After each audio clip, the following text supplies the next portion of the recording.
Thank you very much, sir.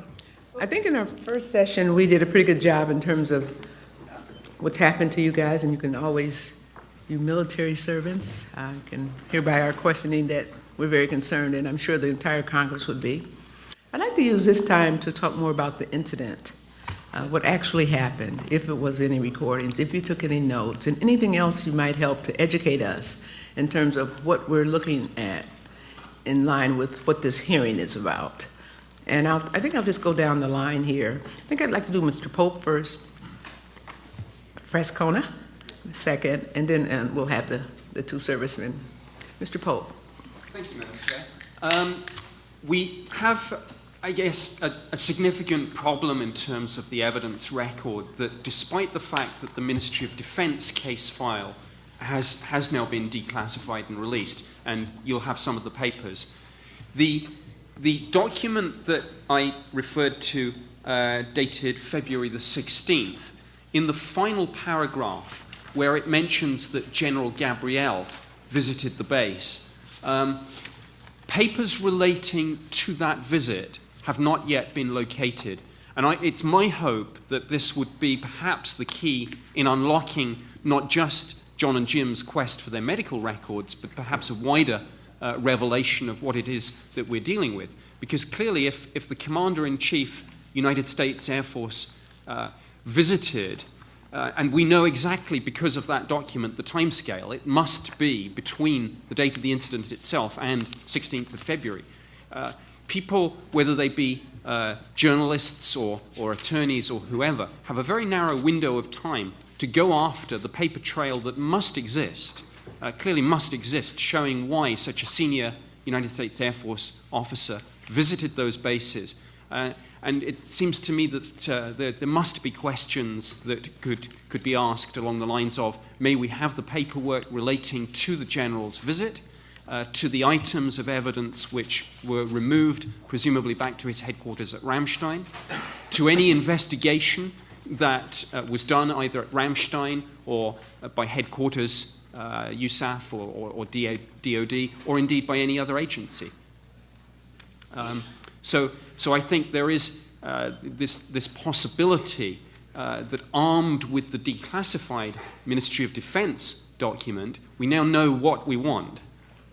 That's a good point. That's a good point. Can you speak a bit about the aircraft itself, the aircraft itself, and if there were any presence of any life, any different things, any in your investigations?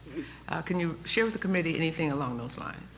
Well, I think what I would say is that the sketch of the craft and the sketch of the symbols that you have, and Jim can, when you question him, doubtless elaborate on this, I believe came from Jim Peniston's police notebook, his Air Force police notebook. And again, he'll correct me if I'm wrong on this, but he did, as well as the photographs that he took, did some sketches and then did a slightly more sanitized version, which you have in front of him, in front of you when he'd stopped shaking. Does that exist now, Mr. Pendleton? Is there a notebook and pictures and all that, or does the military have that? I do have my own notebook, and it's in my possession. The chances of that notebook surviving are probably 1 in 1,000. Surviving what? Not being just thrown away or. By you? Sure. You're going to throw it away? Well, at the time it was like I wanted the whole situation to go away. So, well, but it's here. The only thing's gone is your medical records at this point. Yeah, I know. It's. I mean, I think please don't throw it away. That's just no, at the time that's what I was. I threw it in a drawer and I didn't exercise proper care with it, and I found it 4 years later. It tells you I'm a pack rat. 4 years later, after we PCS'd, came back to the States, and then I said, well, I better keep that. I think you better hold on to that. It's just for posterity, as well as it's part of your life and a lot of history that's unfolding. So it would behoove you to hold on to it. Probably put it in a safety deposit box and that kind of holding on. I don't mean just in a dresser drawer. I'm serious. No, it's no longer in a dresser drawer. Yeah. It's, no, I think you preserve it because it's historical, and you may be rewarded more than you think. Well, we've had testing done and all that stuff for the people wanted it dated, I guess, and But everybody carried notebooks back then. Everybody didn't have your experience. So. Well, what we did it for is to record for reports. Yes. And I'm trying to keep everything rational and procedural like I was used to. So how am I going to explain all this? I'm writing this down. Exactly. And that's right? required, actually, as you were in charge that night, that you would take as much documentation as you could so that you can prepare an adequate report. That's how that works, I'm sure. Mm-hmm. Okay. Mr. Pope, are you done? Yes, thank Okay. you, Madam Chair. Attorney, counselor, anything you want to add? Madam Chair, thank you. I have to say that as far as the importance of the evidence, or what I can say about that is this. The first many years of my legal career was spent as a public defender, and as such, I went to court every day as the underdog, pretty much, and oftentimes didn't have any real evidence in my favor other than human testimony, witness testimony.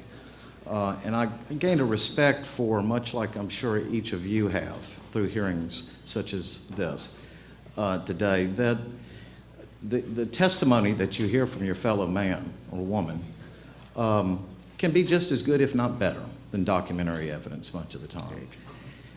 In this particular case, I have had the privilege of being privy to some conversations that John and Jim have had with some of the folks rather we've spoken about today, some of those rather high-ranking people. And nobody's telling or describing the sight of the smoking gun to this, but just by what they say and how they react to certain questions and what they might add to an answer at the very end that they give it some thought, it tends to point in a certain direction. All the arrows point in one direction. And that's not necessarily E.T. or a Black Ops project, but it points to something very strange. And I've seen that a number of times. And I guess I would say that if this were a case, if I went back to be that younger public defender I was so many years ago, this would have been one of my best criminal cases to take, because the testimony is all there for me to win that case. Absolutely. The main thing you'd be dealing with today that you would not be if they weren't not military and regular citizens is the military. Yes. Which is much of what this whole disclosure hearing is about. But that's good, and we commend you for that. Public defenders are major in our society. And when you have the passion that I feel from you for them, they get good representation, so thank you very much. Mr. Pendleton, would you like to add anything else before I go to my members here? Do you have any questions I was wondering, are your questions going to go into the cover-up? We'll have to see. Each of these members are leaders in their own right. I'll just They're sit all back going to and get a chance. wait. Don't I'll press wait for them, it. because, we could be here. They'll come to it, though. Did you want to say something about the cover-up? Well, it'll take quite a while, that's why.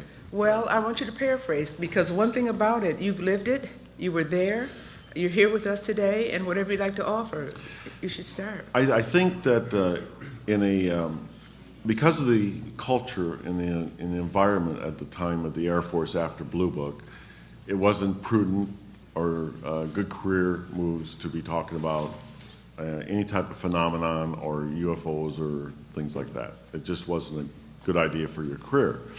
So when John and I left that force that night, we were discussing, well, how far do we go with this and tell them everything? Well, it'll be pretty much a career ender. We're thinking that. So we reported in the next day with our shift commander the morning after, and we told him about what happened, and he questioned us on it, and we were somewhat sanitized. I mean, instead of being up next to a craft, I was at a distance. It was metallic. Those kind of things. And he says, this is just not a good idea to report this. He says, I think we should let it go, just let it go away. So when I was taken down to OSI, I called down to OSI to make my report. I went in there, and the thoughts of preserving my career they went away, because I was scared to death of OSI. They were just threatening me down there. They said, it's in the way they do is good cop, bad cop, that kind of thing. And I'm down there, and they says, if you write everything that happened, don't leave anything out, this goes away. Okay, that's exactly what I want to have happen. I want this to go away. And so I did. I wrote out 4 long pages of documents, my statement on legal paper. They came back in about 20, 25 minutes, and they have a typed half-page document that is out now on the internet, and they say it's my History statement. Channel. The History Channel. Yes, they're out all over. It's not my statement. In there it says that I got within 50 feet. It says it's a metallic object, and it's very, very, very general. And the agent says, and I'm not sure if these are OSI agents, but I was in the OSI building. Let me clarify that too. I knew all the agents, but I didn't know these people. And they said, okay, read this statement. And I said, okay. And they said, read it again. I said, okay. And they said, we want you to memorize it. Read it again. I said, okay. And they said, this is the official statement that you're going to give your command element or anybody else from this point on that asks about it, because this is a classified investigation, and OSI can operate outside the chain of command. They do it over in England. At that time, they actually worked for the State Department. And I said, okay, no problem. So I'm under orders because it's an active investigation by whoever those are, people in front of me. And so that's why I report to the wing commander. He doesn't even blink an eye, General Williams doesn't. He said, listen. General Williams is the wing commander at that point. Major General Williams, that's what at the time he was Colonel Williams. He retired to Major General. And when we reported into Colonel Halt's office, I briefly talked to Colonel Conrad, who was the base commander at the time. Colonel Halt worked for him. And then John and I met up there, and then we went in and talked to the wing commander, reported into the wing commander, and explained I gave him the OSI statement. I mean, I told him that's what happened. It was general, and he thanked us very much for our time, and told us that he appreciated the candor that we had, and they never asked one question. And so there's where the cover-up probably started. It started by the issuance of that statement from OSI. You submitted, Sergeant, you submitted that statement, so it really kind of started as you were writing the statement and submitting it. Well, when I wrote the four pages out, let me make that clear, ma'am. When I wrote them out, I was in detail. I wrote down everything. But that wasn't what you submitted. You submitted what they asked you to submit. I gave them everything they wanted. They said, write every detail down. 4 pages? 4 pages. And I wrote the fact about the temperature, about it being on the ground, the glyphs, the notes from my notebook. They were included. I didn't have my notebook there, but all that stuff was included, including the binary code, which I called ones and zeros in because I'm not a math person. And at that time, did you give that to the wing commander? I gave that at the OSI building. Did you give that to the wing commander? No, no, ma'am. What I gave to the wing commander was the OSI sanitized statement and the one that I was supposed to give him. And why did you not give that one to the wing commander? Because I was under orders because it was, OSI said it was an ongoing investigation and they can work outside the realm of the base commander, wing commander, and everything else like that. And my position is, new with this and all that, that might have been the beginning of the cover-up. Yes, I agree. All right. Thank you. And I don't want to badger you. Appreciate your service. Trying times. How many years ago was this? This is 80, and this is now 13. That's 33 years ago. So no, that you're still standing in relatively good health. Thank God for that, and we'll see what we can do with you. Thank you, ma'am. Thank you, sir. Mr. Burrows. Yes, ma'am. What stands out to me is the fact that you had an incident take place over 3 nights at the largest TAC fighter wing in the Air Force at the time. You had over 3 flights involved and probably well over 150 personnel that were aware of something going on, whether they were listening to it on the radio, whether they were observing something from their location or were actually up close and personal with whatever was out there. How many times does something come back 3 nights in a row? I've seen very little evidence involving the UFO community where something comes back more than once. We had the distinct pleasure of having something visit us 3 times. As you said, a cover-up began immediately. It drew the attention of somebody because the C-5 came in on Sunday night. What was reported was a team from Langley Air Force Base that had their own helicopters, their own vehicles, and their own security. They cordoned the force off.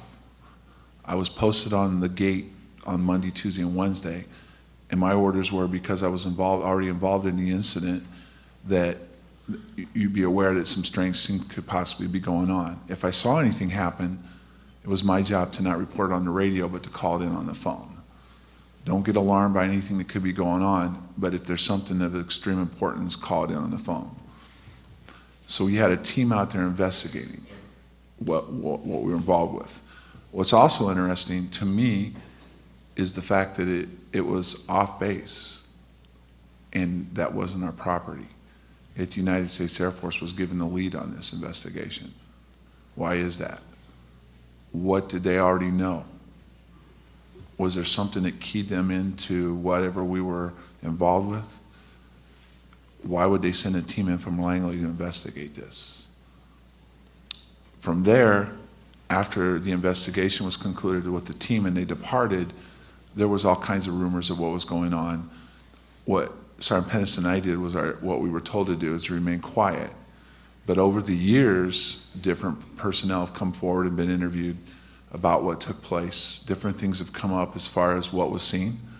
What's clear, and I'm not going to hold anything back on this, almost everybody involved saw something different. They reported something different. They reported different things that they felt and what went on. There was static electricity in the air. There was problems with equipment. And yet, after all this went on, none of us were ever brought in and officially debriefed. None of us were ever taken care of or checked out medically. But none of us were relieved of duty. And just recently, in the past 2 years, the deputy base commander at the time, who then was promoted to colonel, ended up being base commander at that and other locations, came out and went on the record and said what he saw out there he felt was of intelligence, it was under intelligence control. One of the questions that's come up to me over the years is, was it us? Was it somewhere else? Or could it be both? I believe what we were looking at out there on those 3 nights was something that was going on both with us, and whatever we were doing drew something in that created a reaction. And I believe this case could be the defining case in the history of UFOs that might be able to break this open if there's people that are willing to take charge of this in the positions of power and look into this. Thank you. Very well spoken. Thank you very much. Thank you very much. Congressman Bartlett, please. There had to be an official investigation of this. Do we have any idea where the records of this are?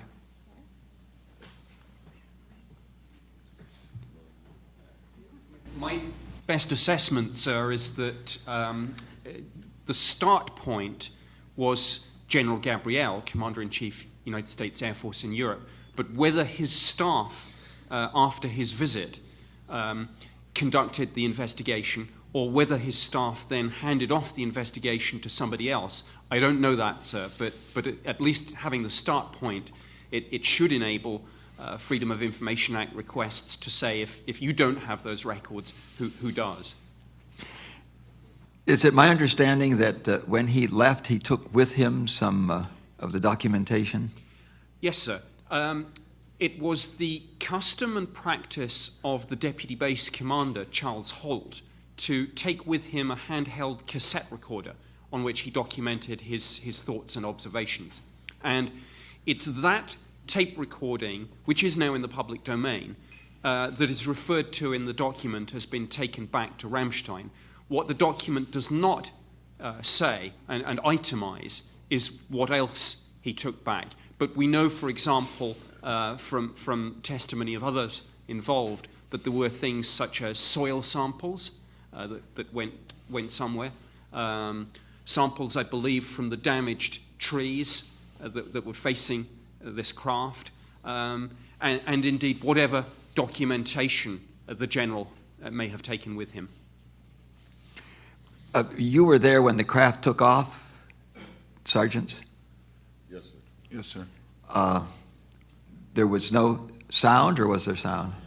When the craft generated, it did generate more lighting, and that concerned me. I thought I wasn't sure it was going to explode, or I wasn't really sure about that. So I did take a somewhat defensive position on that. It rose off the ground. With that, it went up to tree level and momentarily hovered, and then took off in the blink of an eye. The things that it didn't do was stuff that it should have done. At least that's what I was hoping at the time. I was hoping for air displacement. All aircraft do that from the engines. I was hoping for aircraft sound. All aircraft do that. I was hoping for those type of things that would occur. One of the things that stopped was, after it reached a certain point, was the static, the feeling of on your clothing and that did stop. It did it with silence. I also made an observation that I figured it was intelligence. I mean, I'm not saying it's manned. It was too small for that. What I'm saying that when a craft will momentarily hover, or an object, and if it turns to the right, that tells me it's intelligent control on it of some kind. A drone doesn't just sit there and go, why bother? It would take off and then go make the flight plan or whatever it wanted to do. So that was odd. And to this day, I have not seen any technology that would even come close to replicating the technology that I observed that night. A matter of fact, if the United States had that kind of technology, you could probably cut your defense budget in half and not have to worry about a thing. I mean, that would be the key of Pax Americana or whatever, you know, peace under American control. But yeah, that's. Are we going to go back to the cover-up part of it, or I really have some issues with the cover-up. You know, this is your time, Sergeant. We're here we invited you to come to testify, and the members are trying to gain information. I'm going to let him finish, and then I'm going to get back to you, okay? Okay. Relative to the cover-up, it obviously started pretty quickly because you were told to sign an abbreviated, sanitized statement that put you far enough away from the craft that it could be interpreted as hallucination or reflections or something like that. Other than the exchange you had when that sanitized, abbreviated statement was prepared, were you ever interrogated as to the details of what you saw? That's interesting.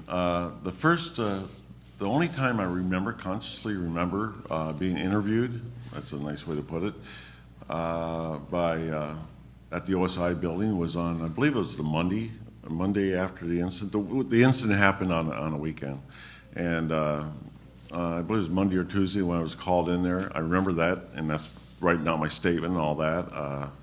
But under hypnosis in 1994, it's apparently around February 1st of that year, it was noted in the hypnosis that I was taken back into the OSI building, or it could have been the wing intel, I'm not sure, and also interrogated at that point again. And that one was where I was administered sodium pentothal, which is a very graphic thing to watch on film. And additional questions were asked, and additional discoveries were made. Why personally do you think there was an interest in cover-up?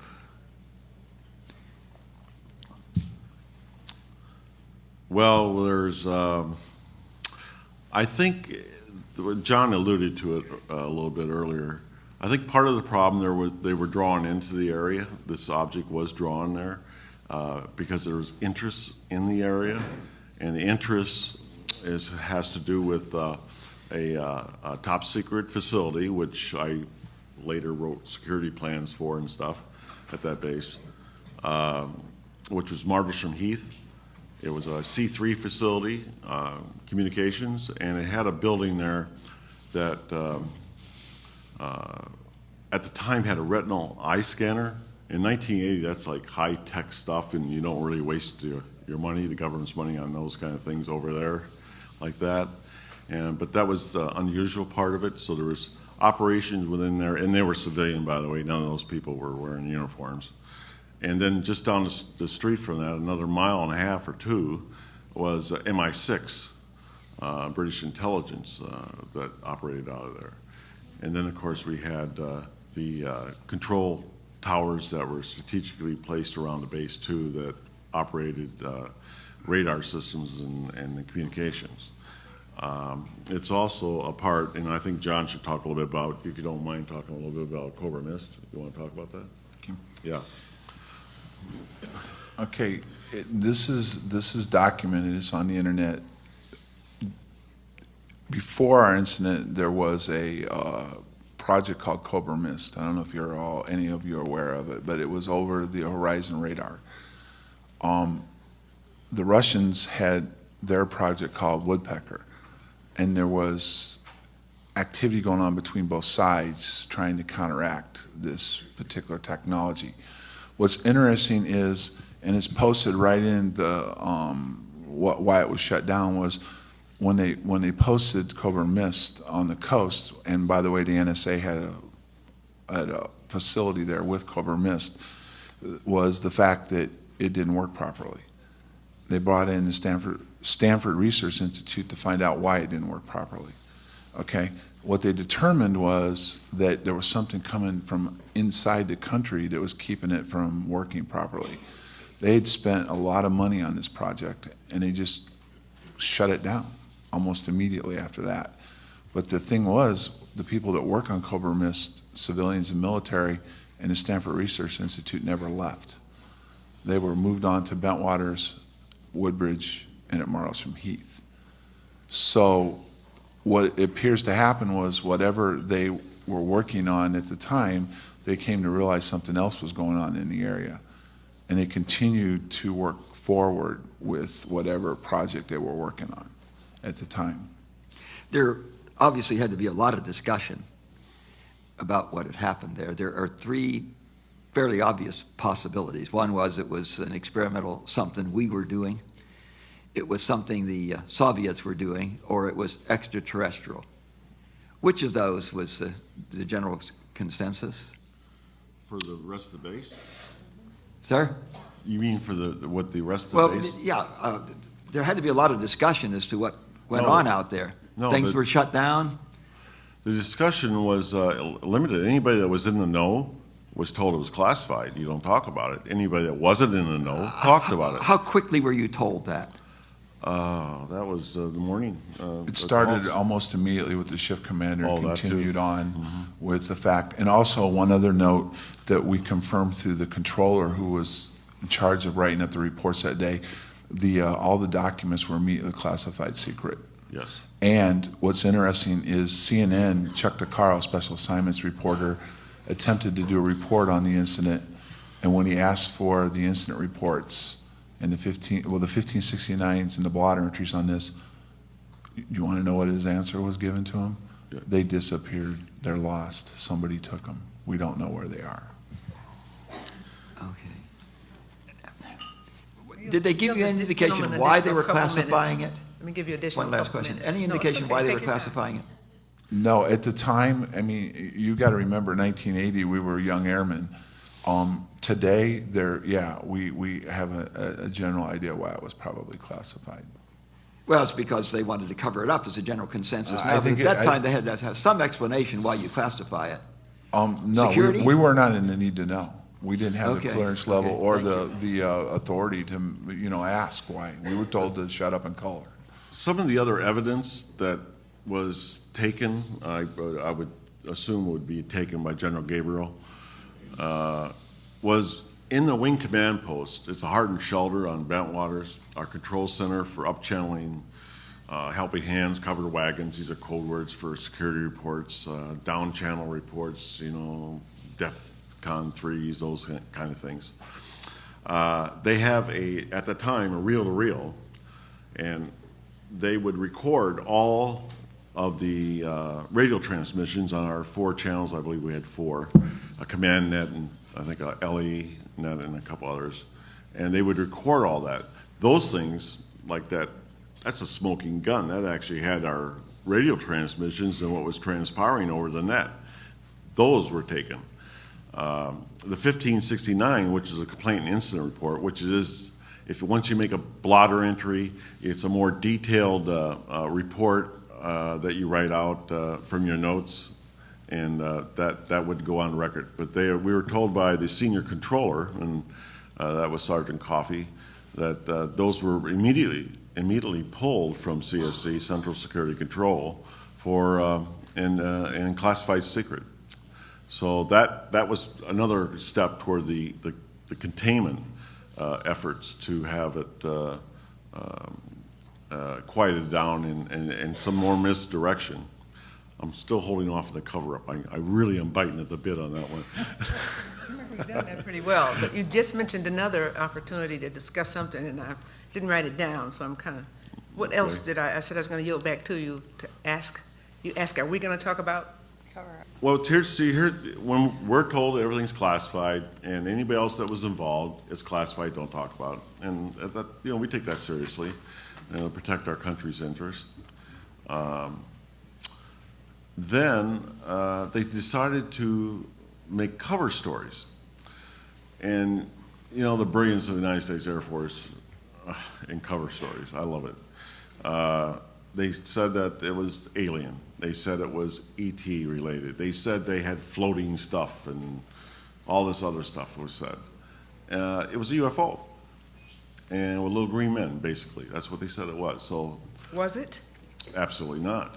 It was a craft of unknown origin. I wasn't able to determine the origin of the craft. When it comes down to investigations, ma'am, we take our job seriously. We only report the facts as we see them. There's no conjecture. We have other people that can look at those things, assess the situation. My main threat, my main issue I had that night after, well, I knew it wasn't an aircraft crash. I just said that because we lost contact with a bogey about 15 minutes prior to them reporting it and getting me to the gate.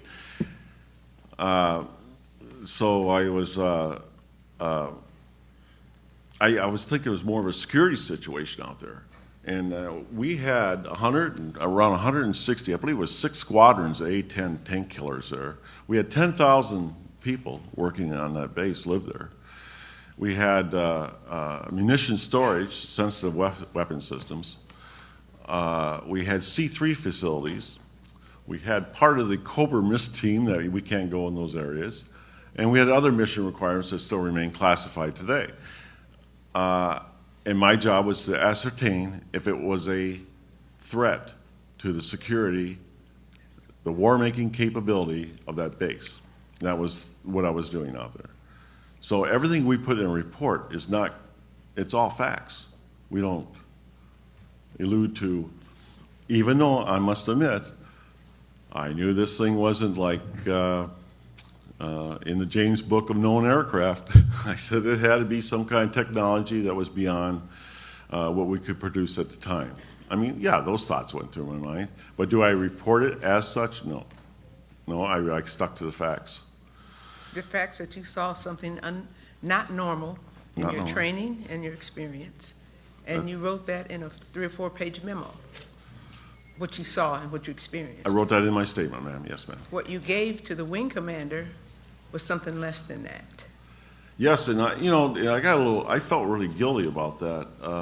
About giving the other one or Well, writing the first one? There's a loyalty thing going on here too. I mean, I'm under orders, but that's my wing commander.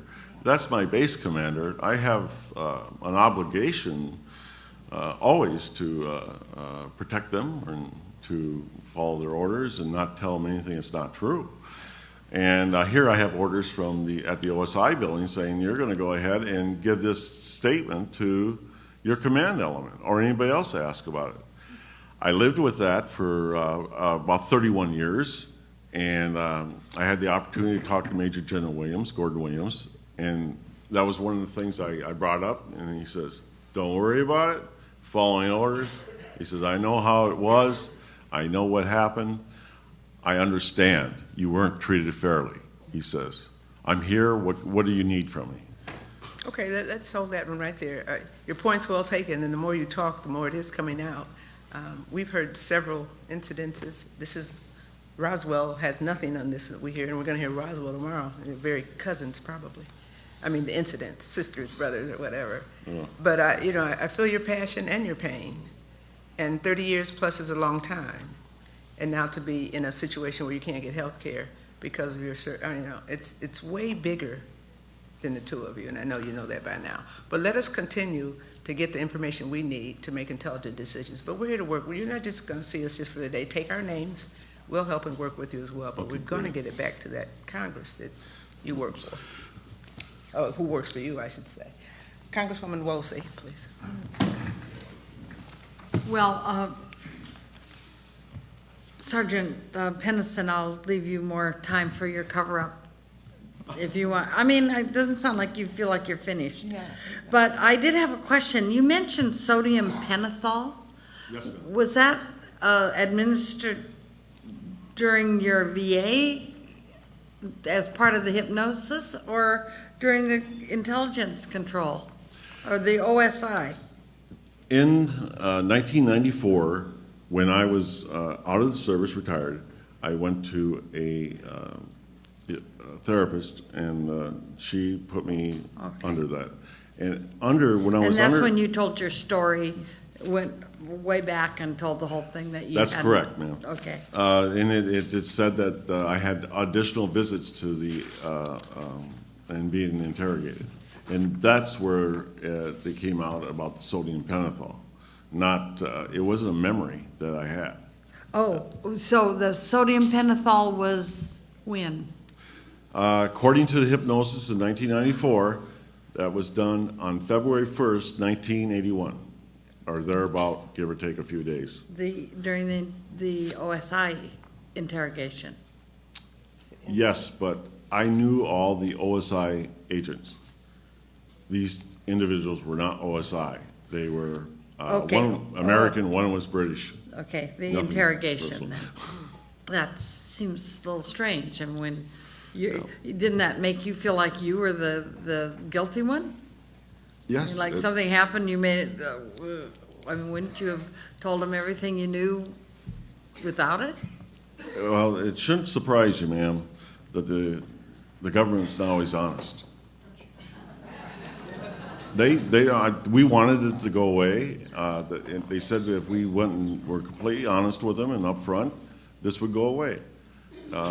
Great, that's what we wanted. But it didn't go away. Apparently, under hypnosis, they continued to go ahead and interrogate us like we're prisoners of war. Mm-hmm. As a matter of fact, I think there's laws against doing that to prisoners of war. Okay, the sodium pentothal. I must agree to it. I don't think they would have just gave it to me.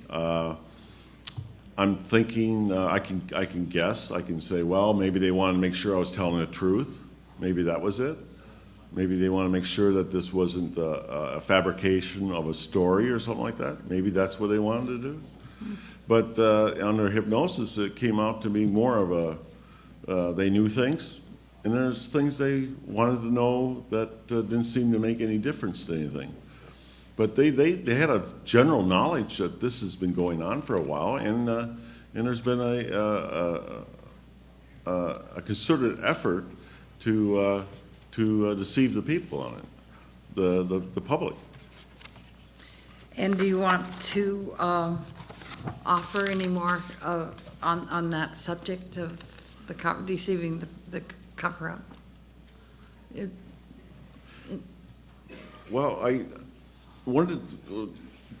not sure I'm not sure who was actually in charge, pulling the strings on this. I don't know if it was the NSA. I don't know if it was DIS, Defense Intelligence Service. They were down at Chicksans, which is 50 miles away. So I'm not exactly sure who they were. I don't even know if they were from the embassy. They could have been State Department. Who knows? But the other thing is that most of the people all PCS'd, permanent change of station, within 3 months of the incident. I'm not saying it was something that was just by design. I'm saying that's what happened, though. Myself, on February 1st, I got a promotion. I became the non-commissioned officer in charge of plans and programs. We wrote top secret plans, contingency planning, those kind of things for time-phase deployment listings, stuff like that, and how we'd fight the war and different wars and different scenarios. And I wrote the base security plans, and I worked under the direct observation in some capacity of the base commander. Well, why would that happen? I didn't know nothing about plans and programs, ma'am. I was a security force member. They said, well, we'll educate you. We'll send you there for the next 6 months of classes or something. They wanted to watch me. So I stayed there with Colonel Halt until 1984. And of course, I hear scuttlebutt. I hear people talking about the UFO incident and that.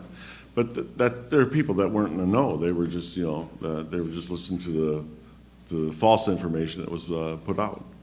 Huh. So, you have anything to add? Yeah, it does. Yeah, I'd like to add a couple things of note that stands out to me.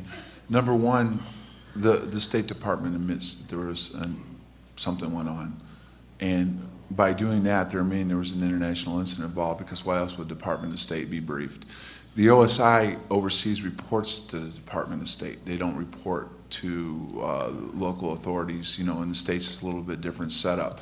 So immediately the Department of State was briefed on this. Why would they be briefed on this if nothing of significance took place? From that point, I've had the privilege of sitting down face to face with General Williams, Colonel Conrad, and Colonel Halt. Colonel Halt's on the record saying that he was aware that we were brought in and interrogated. He was aware that we were not treated properly and that there was drugs, or in his words, we were messed with. That's where my problem starts with my chain of command. Where were they for us when they knew this was going on, and why didn't they stop it? General Williams, who we had a face-to-face with, said he tried to help us, but when our attorney contacted him and asked if he'd go on the record and do a statement, a sworn subpoena, he said he'd have memory problems. That he would fail to forget, he would have a problem remembering everything that went on. Yeah. Colonel Conrad was most concerned about the fact that Colonel Halt has been on the record on a lot of this stuff. He said he violated the code of conduct by an officer, that basically that he was out there talking about something that should stay quiet and remain classified. We clearly understand the fact that even in your positions, you are given information that's deemed national defense and classified. But what wasn't taken into effect, again, is what I stressed earlier, was a human factor. And does it really matter if what we was deemed classified, and that it needs to be maintained and held back from the general public? Why were we not given the care that we were supposed to receive, and why weren't we at least briefed a little bit on what we were dealing with? Because besides the physical problems, which I have a pacemaker defibrillator in me now at 52, we are still puzzled by what we were dealing with and why it happened to us. I'll yield back. I'm sure I've used all my time. Thank you, gentlemen. Senator Gravel? To your knowledge, were there any nuclear storage facilities within the area? I can neither confirm or nor deny that, sir. Well, what do you mean you can't confirm that? Forget the classification stuff. This is quite a number of years. And just so you're comfortable, I was in CIC in the Army, which is the equivalent of your OSI, and we interface with them greatly. So my question again is, did you have knowledge that there was any storage area, and maybe Mr. Pope can elaborate upon it, that there may have been a Well, he's not conflict? going to get any answers on me, so you better. Yeah, go ahead, Nick, you can explain. Yeah, the Nick, position. you step forward. You're a foreigner. We're not going to do anything to you. Was there an issue over nuclear storage and what was being stored? Was it? Well, sir, I checked the position with the Ministry of Defence press office because this is a question that comes up from time to time. And I was told that if that question is asked, even about a historical incident, the British government's line on that is still neither confirm nor deny the presence of nuclear weapons. However, sir... Please, let's put the crap aside now. Let's talk mano a mano. While I can't answer that question, I would refer you to, again, what Lord Hill Norton, as the former Chief of the Defence Staff, which is the UK equivalent of the Chairman of the Joint Chiefs. Basically, he said, look, this was a nuclear base. So that's what the Chief of the Defence Staff said, and the Chairman of the Military Committee. Yeah, and you realize that all of that hoopla was over the fact that they didn't want the British people to know that we were storing nukes over there and that they would be reacting to it. That's what this is all about. But the tie-in for us here is the fact that you had extraterrestrial interest, which seems to, in what readings I've done in preparation for the hearing, that there's a lot of this stuff that was going on with ICBMs not functioning when these extraterrestrials are around and they take an interest. Particularly, we had this yesterday in New Mexico, which was the center of our, quote, defense posture in that regard. That seems to be why they had an interest in it. And so, this is not rocket science, and this is not terribly secret. The public knows about this. This has been highly discussed in international and political science records all over. We were here. We still had this problem in Okinawa. We still had this problem why we took nukes out of South Korea. Because that's what triggered the North Koreans to start going nuke, was because we had nukes in the peninsula. So and of course we still have nukes in Europe. So we can all bury our heads in the sand and say, oh, this is big secret. It's not a big secret. We know it. What's the secret is the treatment of people like yourself who are just doing your job at a level. And then everybody in the chain of command are just lying through their teeth, and with, they think, good reasons. Does this increase the defense of our country? I don't know, But here, you answered my question, so that you didn't have to say it. Somebody else said it of record that they were nukes, but we. I don't know about the others, but I certainly knew about it, and I've been out of office for 40 years. Now. Let me reiterate.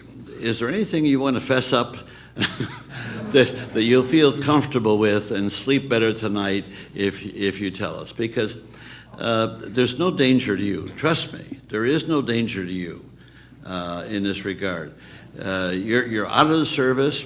I don't know what you signed when you're there, but you have a moral responsibility, like anybody else, to tell the truth or share your knowledge with us, because that's what we're all trying to get to, is a level of knowledge to the public so that there'll be a reaction. Let me just intervene right here, Senator. Contrary to some of the things that you said, and we do want the truth as much as we can get it, but what we don't want is jeopardize anybody's safety or anything else. Benefits included. So I think we're going to leave that chain of thought right there and let it just lay, because what I don't want to see, and as members of Congress, we have a classification, but there are 2 or 3 levels over us that we don't have. So you need to know that as well. There's different levels of, and I don't, whatever you said 35 years ago, and that oath you took and signed that paper and gave them this instead of that, I think we've heard that. We've worked that enough today. But I want you to change continue, but just go somewhere Well, else. but let me dispute that a little bit, Congressman. Okay. First off, as far as I'm concerned, the members of Congress have the highest degree of classification of what's secret. Now, I'm not talking about order of battle, where troops are put at risk because somebody blabs about something. But when I'm talking about, here, I'll give you an example. I had Edward Teller, I was a senator for 30 days. Edward Teller is sitting in my office, and I barely passed Physics 101. And here's this awesome person, Edward Teller, trying to persuade me on an ABM system. And all I could think of was, when I'm listening to him talk, was that he probably knows more than I will ever know, or he's forgotten more than I will ever know on physics and the bomb and the nuclear stuff. But I'll tell you, I'm equal to him or to superior to him in the determination of whether we will use the bomb, period. And that goes for the members of Congress. And so when we talk about that we're bound by secrecy, let me tell you again, there's a Supreme Court decision, 1972, that any member of Congress can release any information on any subject of any classification level. I don't care if it's cosmic and cannot be questioned in any other location. That is the law of the land based on the Constitution and a Supreme Court backup decision on it. So we may have our differences in that regard,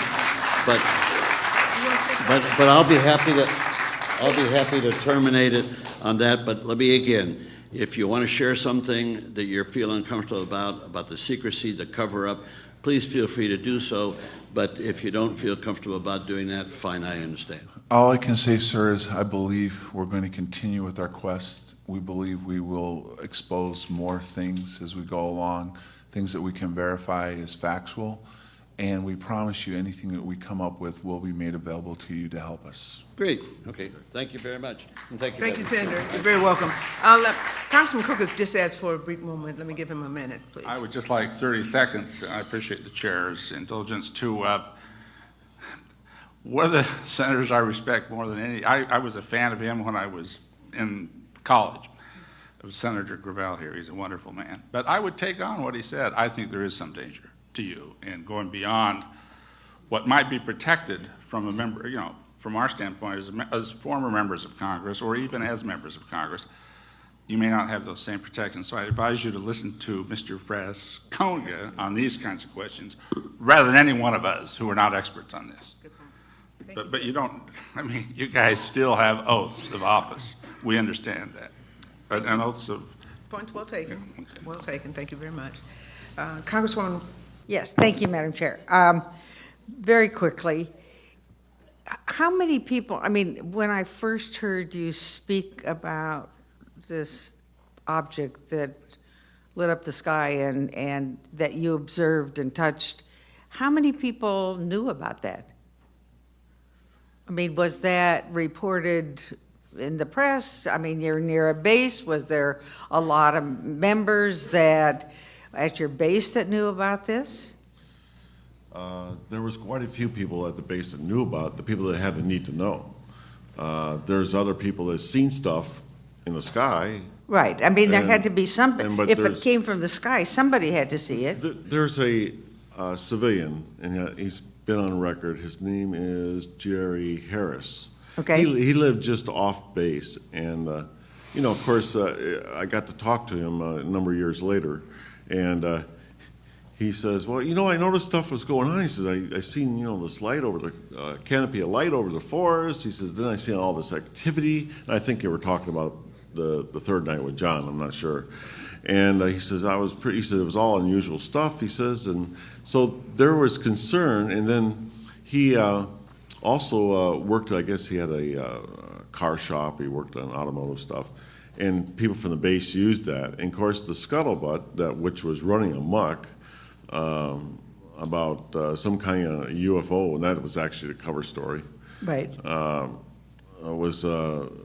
Has been seen, and they just started to put more of those stories out, and I think that's what deflated the situation with the civilian population, because we were close with our British neighbors there. I mean, that they would not, they heard things like we visited pubs, we went to local economy, we did all that stuff. So there was chatter going on, I'm sure, and unfortunately, what the chatter they were hearing was not true. It was a cover. And one of the interesting part about it, and is it came out in Sky, whatever book that was, Sky something, Sky Crash. Yeah, there was 3 British investigators that was investigating it initially in '83, and one of the things they talk about in it, first of all, is what happened, and it's the cover story. They don't even know they're talking about the cover story. It's hilarious. But it was good containment. I mean, it was working well. Then in '83, the News of the World, I had a disgruntled airman apparently talk to them, and they put that story out. And that was the cover story. I mean, it wasn't the right story, so it worked. It worked well. And then the other thing is, I got asked downtown about, hey, tell us about that situation out the base. What situation out the base? And I'm really good at evasive stuff. I said, what, the POL trucks or what? Or the plane that came in, or what are you talking about? No, about your wing commander talking to the UFO people. That's the stuff they would say. I mean, it's all cover. So we had that kind of chatter, and after a while, it's just it's a laughable situation for people. But were you the only 2 that actually saw it and touched it? No, ma'am. That was we had the full security flight working that night, and we had the full law enforcement. And the difference between security and law enforcement: security protects the priority A, B, and C resources of the base, the operational war-making stuff. Law enforcement, well, they're like the police for the base. They do domestics and things like that. And there was approximately about 60 of them. It could have been 80 on some nights. We were transitioning earlier from the F4s there to the A10s, so there was still some overages in people. So, but totally on both the 2 nights, I would say it's more like 160 people, trained observers, security force members. They didn't all keep quiet about this, surely. The ones that were directly involved, yes. Okay. That's how it works, ma'am. Orders, and you follow orders. I mean, there was ongoing investigation. It was classified.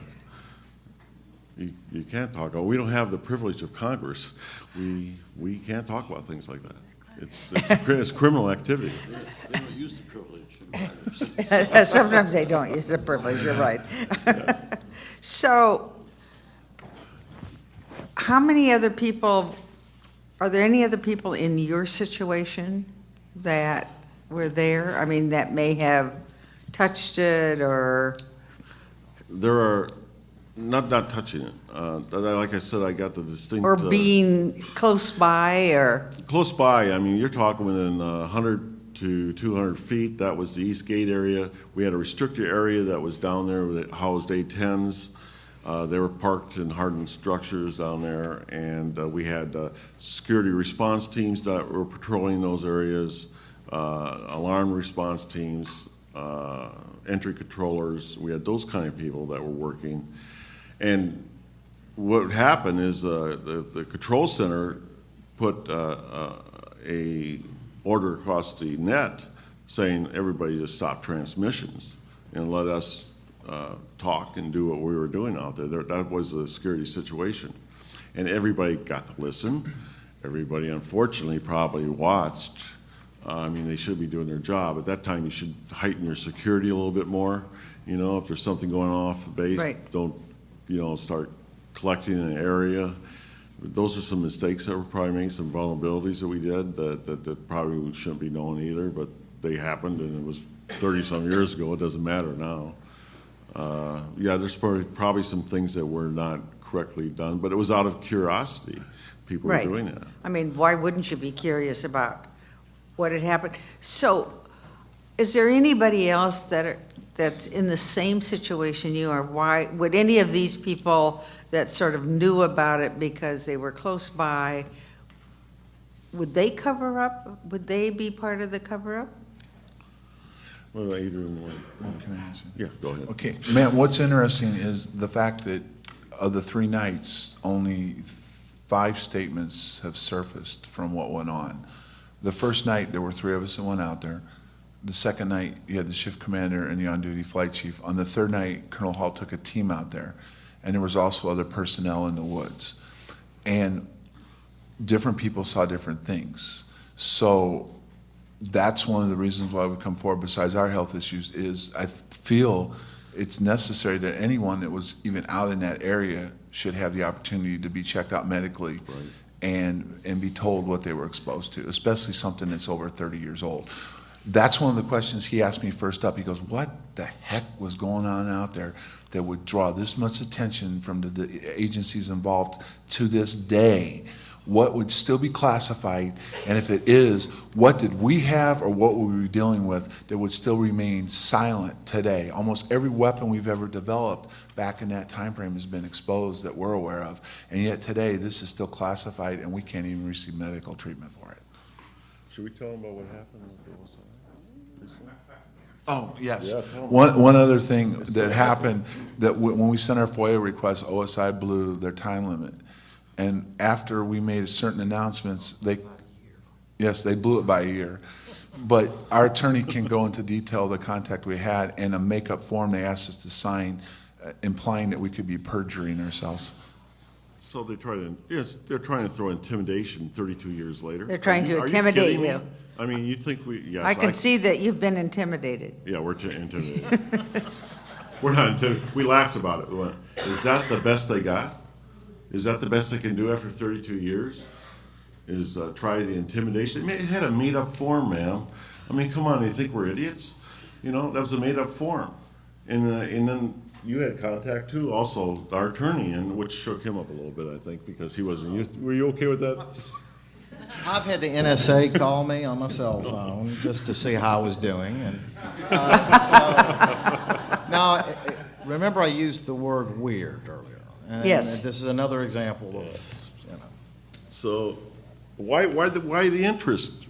32 years later, if nothing happened. And why did they blow what's under the law, the FOIA requests? Yeah, they blew that. They refused to answer our second, what we submitted, which was a little different than the first time, but the excuse they used was they'd already answered the first FOIA request, so they're not going to answer the second FOIA request. What are they hiding till this day? You know, those dogs don't hunt. They don't. They're telling us stuff like they think we're airmen. I mean, like, just 2 years, 5 years in. Oh no, we're grown men. That stuff is not going to work with us. And you think we're going to? I'll make the record clear. We're not going to sit back and take anything from the United States government right now at this point. I mean, we're here to go ahead and clear this up the best we can and to get answers. This is a step in the process. And this is not over. This is not over for John and I. I mean, we're going to continue to do that. Once we achieve what we want to achieve, we're going to go off radar. You'll never hear from us again. Never hear from us again. We'll be off radar. And that's what we want to have happen. That's all we ever wanted to have happen. We wanted it to go away. You want those questions answered, which you deserve. Yes, and I think if we didn't have the Excuse me, caveats, just one moment for the record. We'll yield the, Congresswoman, 2 more minutes, please. if we didn't have the caveats that were laid on our command structure at the time, and also the classified documents that in programs that were going on, which have been declassified now, we will talk about them later. I don't think that. I think here's let me go ahead and change my thought on this. If you look at take a look at the Bentwaters incident, the Rendlesham Forest incident, not as a UFO incident, but as an incident that is going to cause, apparently, the DOD and other federal federal agencies grief if any of that information got out. Why is there so much grief involved for them? Why is there something so classified that it can't get out? Well, I think it's because, and I'm going to go ahead and say this is my thoughts on it, I think it's because of the lies that have been done for the last 85 years. I think they don't want the real truth to come out, not because the American people can't handle it, because they don't want to get caught with their pants down. That's the problem. They've been lying about UFOs. That's what's going on here. You know what, if you ask a question to the United States government, anybody, and you say, well, tell me what you know about UFOs. Well, you know what, that's not the right question. What you got to do is you got to ask the right questions to whatever agency you're asking. You got to be very specific at what you're asking. You don't say, tell me about UFOs. Oh, well, UFOs don't exist. UFOs this, UFOs. They don't give you any answers. I yield a half a minute. Oh, sorry. Let me help you on that one. Sure. When the issue is brought before the White House says there's nothing out there, nothing's gone on, nothing's being covered up. So in order to back up the White House, the whole chain of command within the government continues this mockery of not telling the truth, because this is the position of the White House. If the White House came out and said, well, there is, then all bets would be off. So it starts there and it ends down at you. I think it's bigger than that, though. I think I think presidents come and go. Yeah. Okay? Yep, they do. I think you folks come and go. I don't think these secrets are general knowledge to you folks or to presidents. Okay? That's my thoughts on it. An interesting conversation I'll share with you. We were coming back from a Larry King show in 2007, and Governor Simonton was in there, and he was, I guess, friends with President Clinton, or still is some kind of situation there with their friends. So we got done with the show, and the president had called Fife and was talking to him, and of course he's on speaker, but he didn't know. He brought up the conversation about the two questions that he asked when he was president. Like, who killed Kennedy, and are UFOs for real? Yeah. Yeah, he didn't know either. He didn't have a need to know, apparently. Well, Our time has been they yielded. outlast him. Yes. Yes. Let me take this Thank back. you. Thank you very much. Thank you very much. You too, sir. Thank you very much. One thing you said, Sergeant Pennington, in that last, and the more you talk, the more information we get, by the way. But you did say something, if you take UFOs out of it, that is the issue, UFOs out of it. Period. That's it. Next, Congressman Cook. Well, I will follow the chair's admonition to focus my questions on the incident, with one exception. I'd like to turn back to the medical records, because I think in the context that you open up maybe a small file, as far as most people would consider. You might be able to take a truth embargo blockade and maybe move it a brick at a time, but that's where major cracks start occurring and where things start falling into place. Now, if this panel, for example, and I'm going to talk to each one to see if I could get them to sign a letter that I'm going to be asking them to help compose to both the Veterans Administration and to the President of the United States, because we've had, on a very, well, wait till you hear what's going to be in the letter. You may not be so enthused. I figure you've had 3 very strong United States senators fighting with the Veterans Administration.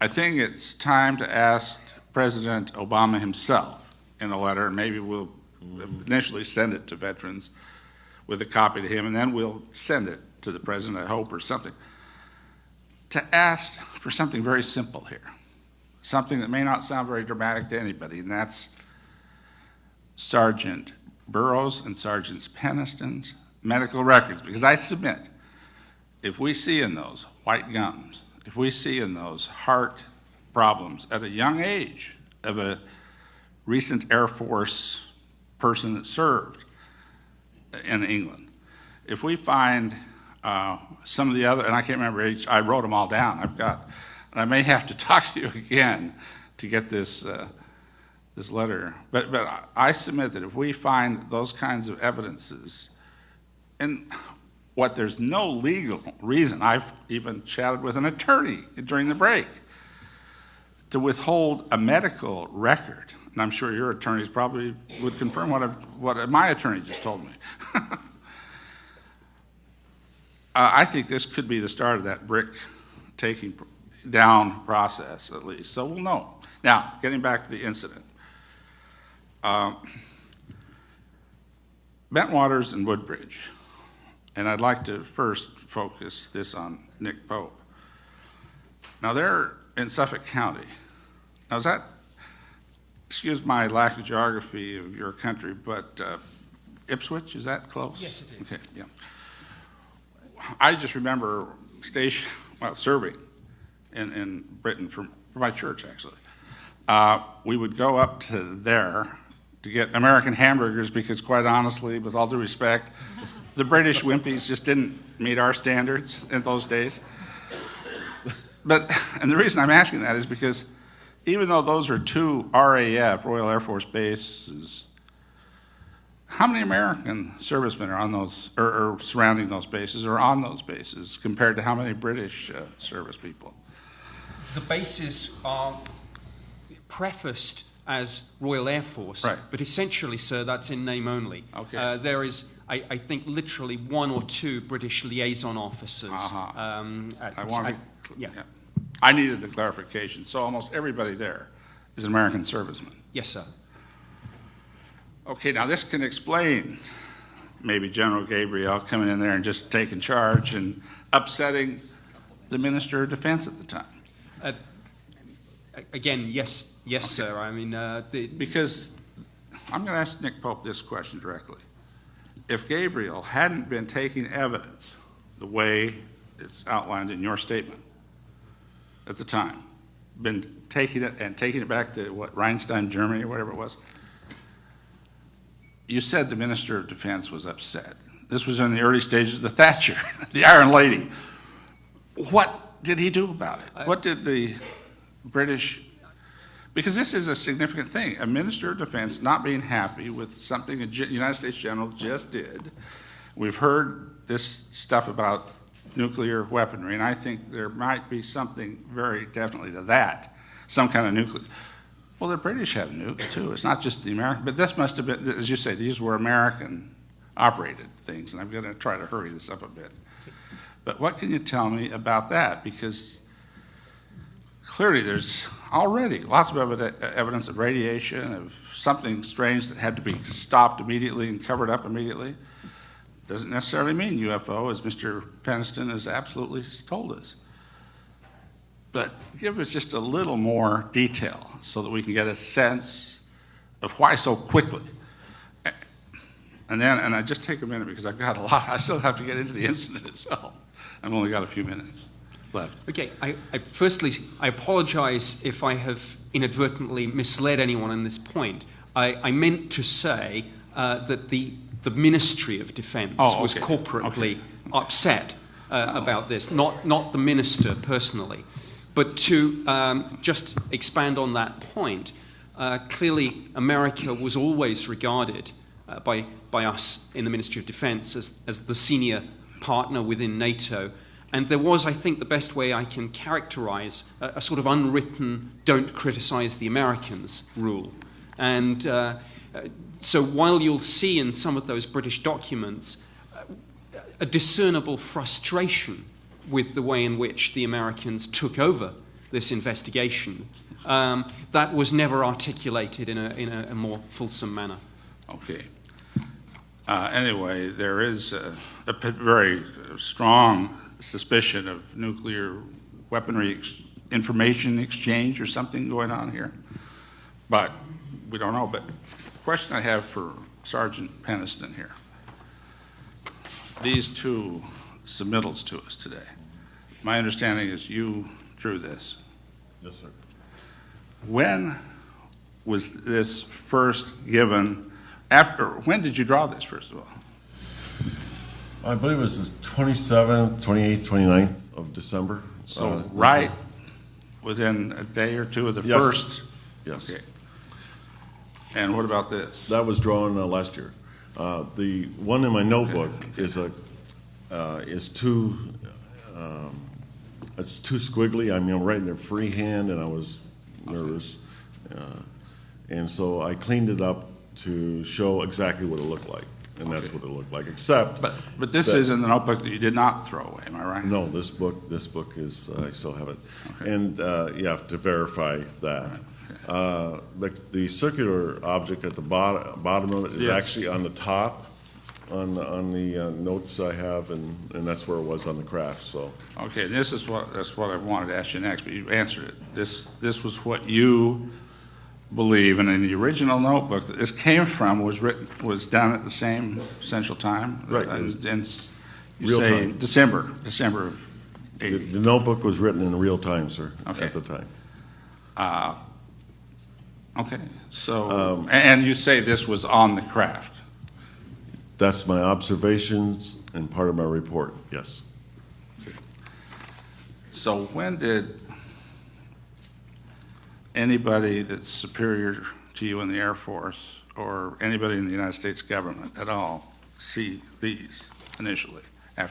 When did you first submit these? The drawing, the rough drawing of the craft was done for OSI. It says right on there, OSI. Oh, okay, yeah, but I can't read it too well. That's a small Well, it's print. I can't read whether it's 29th or 21st or, You're right. but that's, okay, so it was in December. And I take it this was not submitted at that time, No. unless you submitted the notebook. The glyphs somehow. were not, that was strange because they, in the interview, I wrote down, I said there was glyphs. I said, you wanted to see what the glyphs looked like. They didn't care about it. They knew. That's what I thought. Okay. Yeah. Let's see, I have another minute. Okay. Well, let me ask you then, who do you recall or what title of the person that you submitted this to and what were their reactions? OSI does not wear uniforms. Their ranks are restricted. Okay. But like I said, they had to be from another base, or they either probably had to be State Department. The odd part. When you said they had to be, was there a requirement, or is that what your perception is? No, OSI doesn't work for the Wing Commander or Air Force or anything like that over there. Yeah. And whether in the overseas capacity in England, they work for the State Department in London. Working out of London. That's who they're. So this is why you're saying the State Department knew full well what you were saying within days of when you said it, or when you first described it to your own. Right, and also with Mr. Pope, there's backup on how fast the MOD started investigating it too, though with other people coming out there. I mean, in a matter of days, there's people out there investigating it. And if Mr. Pope could just quickly add anything there on that? My understanding is that certain people came out to check potential nuclear, chemical, biological, or radiological hazard. 1 moment, please. I yield the gentleman 2 extra minutes. Oh, thank you very much. Go ahead. That was really all I wanted to say on that point, sir. Okay. My understanding, again, as I say, is that it was the potential hazard that was of interest, and really the potential NBC hazard. Okay. And Sergeant Burroughs, I wanted to ask you, were you aware at the time that Sergeant Peniston was sending this to the OSI folks? Or No, sir. You weren't. When did you learn about Sergeant Peniston's submittals? I can't give you the exact date. Approximately? It was in the early 90s when Colonel Hall released the 3 statements. So and there was more information coming out. Okay. That is one of our questions. Number 1, why the memo was ever released. Number 2, why the tape was ever released. And number 3, why our statements were released. All that was done after we were told it was going to remain classified and we didn't have to worry about it any longer. And give me, again, a sense of the dates on those real quickly here, The of when those different releases occurred. The memo came out, I believe, in '83, right, Nick, when News of the World took it? Yes, in 1983, the memo through Freedom of Information Act was released to the general public. Shortly after, the tape was released and put all over the air. And last but not least, our statements were released in the early 90s by Colonel Hall. Okay. And one thing I'd like to add, Yeah. this is my take personally from talking to the Colonel.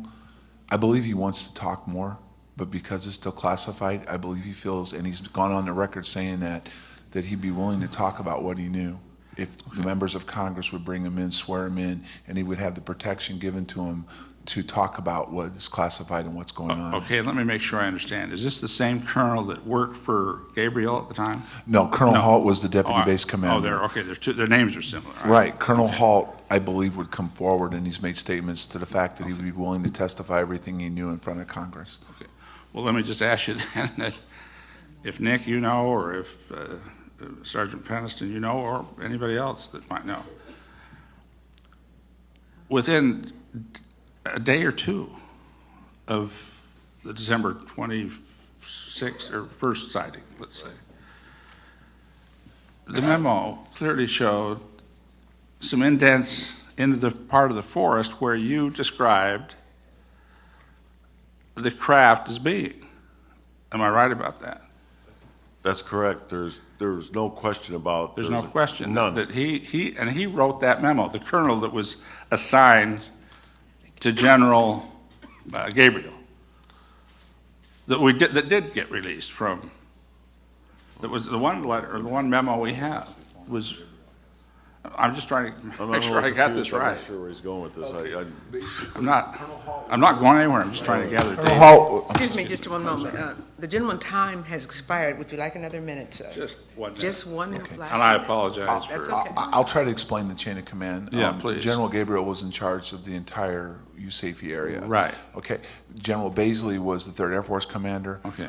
Colonel Halt would have worked for Colonel Conrad and General Williams. So he Okay. wrote the memo, and Right. the way the story was told was he was told to, after General Williams took the tape to General Baisley, and they came back, this was the exact words of Colonel Halt. The staff got together, reviewed the tape, and they said, we don't want to touch this. This is a British problem. Come back. General Williams came back to Colonel Halt and said, go ahead and write up a brief memo and brief the British on what happened. Okay, but that memo definitely talks about those indentation. It definitely talks about a much higher than normal radiation level that he checked out a day later. Okay, that's what I needed to understand. Thank you. I yield back Thank you very anytime much. you may. Thank you. No, thank you very much. But Congressman Bartlett would like to ask additional question. I believe the year was 1957. I was at an American Physiological Society meeting. I had just come off of 4 years of teaching medical school. I was now a young PhD and a very serious basic researcher working at the National Institutes of Health. I was going to deliver a paper. I did deliver the paper on physiological effects of coitus in humans. This was just after Alfred Kinsey had published his first book, so you can get some idea of the environment at that time. There was some serious concern that I would be punished for this by NIH, that there would be repercussions for giving this paper. This was not the kind of thing you did at that time. I had thought that medically it would be nice to know whether medical activity would be hazardous to your health or not. And so we published that paper. One of the members of the press came up to me and said, you don't need to worry about repercussions from this because there would be all hell to pay in the press if in fact there were repercussions because you are giving this paper today. Relative to the question that Senator Gravel asked you, it really disturbs me that there would be a suggestion. By the way, I think that it is inconceivable that the whole truth, and you swore an oath that you were going to tell us the truth and the whole truth. It's inconceivable to me that the whole truth could have any impact on our national security. And I have some real concerns about our civil liberties in the future, is why I carry a copy of the Constitution. And, I just think, I have no idea if there's anything in your breast that you need to clear. But if there is, I just think that there are enough people watching this. There's enough press out there with all of their liabilities. I think that the press will not stand by if there are any repercussions from this. I just wanted to get this. I have a huge concern about our civil liberties and our security for the future. And, I just don't want to be a part of any effort to restrain your freedom to tell us anything and everything that you think might be important here. Thank you, Madam Chair. Thank you. Thank you very much. Councilwoman Wolseley? Well, I just have a very quick question, and to each of you up there. What is, and this is opinion I'm asking, what is your opinion on the containment or the cover-up? Is it because of the nuclear issue or connection between the base and nuclear, or is it because of UFOs? Or do you just, you don't have to answer, but I'd like your opinion. You're in it. I'd like to go first. As I said earlier, we're doing an ongoing investigation, and what's becoming apparent to us is that whatever we're dealing with, and it's been labeled UFO, ET, alien, one of the first things you'll see in an incident, including where I lived in Arizona, the Phoenix Light, is they bring up the alien stuff. And that automatically, almost immediately, makes a lot of people shy away from it, based on the cover-up that I believe started with War of the Worlds, when they started conditioning people that aliens and stuff are not a smart thing to talk about or be involved with. But I believe, honestly, and I believe eventually we're going to be able to show this, that why our government is holding what they are and other governments are, it's got nothing to do with secrecy from the American public or the other countries. It's about power. If you look at what the capabilities that we saw out there that night are, would you not believe that there would be a race by every government of the world to try to take that technology and use it for one thing, which is we're all good at in this world, is war-making capabilities and to control people and countries. And I believe in my heart that it will be eventually exposed that it is somewhat of national defense, but ultimately we, as a society and a world, we need to get away from that. But that's what's going on with this. It's being covered up because everybody's in a race to try to take this technology and use it against each other. Thank you. Everybody's good? Okay, the committee will stand adjourned until after lunch at 1:45. Thank you.